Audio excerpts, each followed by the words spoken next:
الحمد للہ رب العالمین۔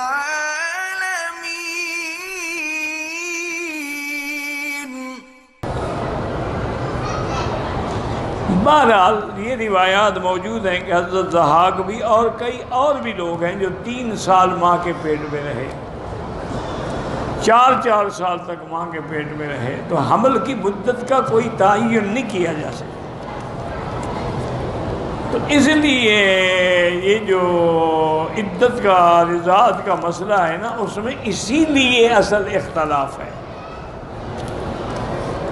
لیکن مشکل یہ ہے کہ آج کل ہم ایک دوسرے پر اعتراض کر دیتے ہیں لیکن بات سمجھنے کی کوشش نہیں کرتے۔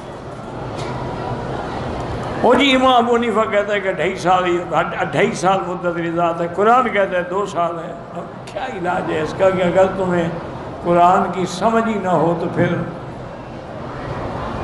قصور امام ابو حنیفہ کا ہے۔ اللہ کے بندے، دودھ پلانے والی عورتیں 2 قسم ہیں۔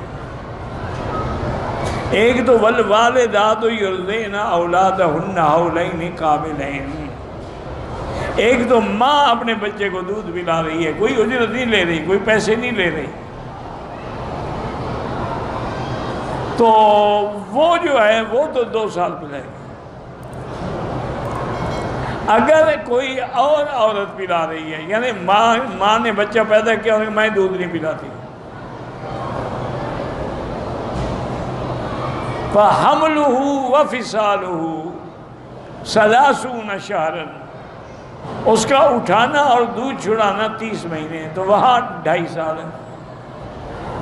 چونکہ وہاں حملہ سے مراد پیٹ کا حمل نہیں ہے، یہی غلطی ہے لوگوں کو، اٹھانا مراد ہے۔ چونکہ اگر پیٹ کی بات ہو تو مہینے 9 کا حمل ہو تو باقی کتنے بچیں گے؟ پھر 2 سال کیسے پورے کرو گے؟ پھر 2 سال تو پورے نہیں ہوتے نا۔ ایک آدمی کہہ رہا تھا کہ اگر برنی کھجور گھر میں رکھے تو برکت ہوگی، بالکل ہوگی انشاءاللہ۔ جس گھر میں کھجور ہو ویسے ہی برکت ہوتی ہے۔ نماز کی حالت میں چھینک آ جائے تو الحمدللہ نہیں کہہ سکتے۔